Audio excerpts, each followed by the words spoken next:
In 2016, my mother was diagnosed with rheumatoid arthritis, a chronic disease in which the body's immune system attacks its tissue, mainly in the joints. Although a diagnosis of this nature is fairly common, my mom, a veterinary technician by occupation, is always using her hands in her everyday work. It was no doubt that if nothing was done to combat this autoimmune response, motion in the hands would grow unbearably painful and ultimately non-existent. Even after a number of oral prescriptions, nothing proved to be promising until the doctor suggested injections of Humira. And yes, Humira, the one advertised on TV, is having extraordinary powers against the attacks of arthritis. After looking into the medication a bit further, however, the retail price of the injection was one of the not so extraordinary side effects the advertisements never seemed to disclose. At minimum, a single month of Humira racked up to around $5,000. $5,000 they would be due every month for the rest of her life to make it bearable to move her hands. This is not only the case with Humira, but also in other medications that prove to be life-saving.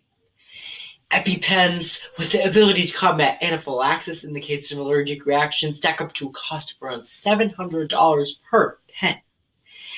According to data collected by the National Health Council, around 40% of Americans have been diagnosed with chronic illness, often leaving medication as their only means to cope with their condition.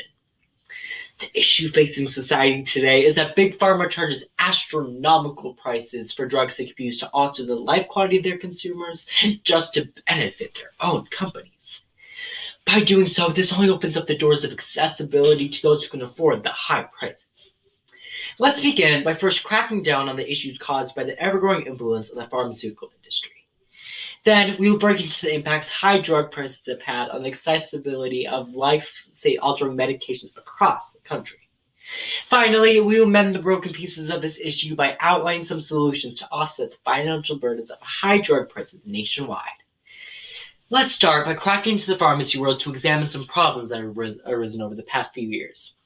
Prescribed medications have become a key factor in fighting against a vast array of medical conditions, ranging anywhere from the common colds to cancerous diseases. Over 20,000 drug products have been approved for the market on the report of the FDA in 2020, making the pharmaceutical industry a great source of income for the medical field. Such a wide variety of drugs are available as treatment to many conditions, but the usage of these drugs are often limited as a result of high prices imposed by manufacturers. The cost of prescription medications has risen to an extreme that Americans struggle to pay, leaving many without the medicine they need to tend to their own well-being. For example, insulin is an injection that those suffering from diabetes need in order to stay alive. However, over the last few years, the cost of insulin has risen to unimaginable amounts compared to what they once were. According to the Mayo Clinic, one vial of Humalog, which used to cost $21 in 1999, costs $332 in 2019, reflecting a price increase of more than 1,000%. Recently, the companies responsible for the production of insulin have devised a scheme to only increase their own profits. For people with diabetes, having insulin on hand is a matter of life or death. They have no choice but to find a way to push insulin into their budget if they would like to stay alive. By targeting a specific group who needs a medication in order to live, the manufacturers of insulin are using the diabetes diagnosis to their advantage. In the United States, there's been little government regulation over the cost of prescription drugs, which has allowed big pharmaceutical companies to go to greater economic powers while their consumers strain to reach these ever-growing prices. With blatant disregard to the financial status of their consumers, such companies bring in millions of dollars of revenue each year, while those less fortunate are left to make the decision if they can take a medication with such a heavy price tag, even if this decision could make or break the rest of their lives. Now that we have established the issues within the pharmaceutical industry, we can further break into the effects these problems have created. As a result of such astronomically high costs of prescribed drugs here in the United States, the overall accessibility of life-saving medications has decreased nationwide. While there are medications on the market that serve as treatment to possibly deadly diseases, the costs are simply too high for the majority to afford. Universal access to prescriptions does not exist because pharmaceutical companies do not take into account that the majority of society cannot pay thousands of dollars every few weeks for the medications they need to live.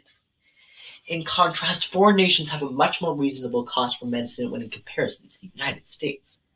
Data collected by the Ways and Means Committee shows that the average drug cost in America is around $466. On the contrary, in the United Kingdom, the average cost for a pharmaceutical is around $105, about a quarter that of the United States. Due to this drastic price difference, patients often seek medication outside of the country that better fits their budgets. Doing so is illegal as these drugs are not approved by the FDA, but individuals are forced to break the law in order to get the pharmaceuticals they need to save their lives. In order to avoid the monopolistic industries within their own nation, people have to travel to illegally import drugs that should be made more available to the majority of people who cannot financially justify spending more than $400 on a single prescription. For those left to conform to such economic treacheries in states, some are forced to ration their prescriptions to stretch longer than their designated periods of time. By doing so, the symptoms of their particular condition are worsened and their overall life quality begins to decrease. One patient that began to ration medication accounted, "When I skim one drug, I notice my depression increases, and if I skim the other drug, my pain symptoms increase, which stresses me out even more." Rationing serves as a dangerous way to postpone the financial burdens of filling another prescription. Even if rationing may lead possibly deadly consequences, doing so delays the punch a certain medication puts into one's budget. In 2020, Johnson & Johnson made around $82.6 billion worldwide as presented in their full year's earnings report, an amount derived from their high product costs, making them one of the biggest pharmaceutical companies in the nation.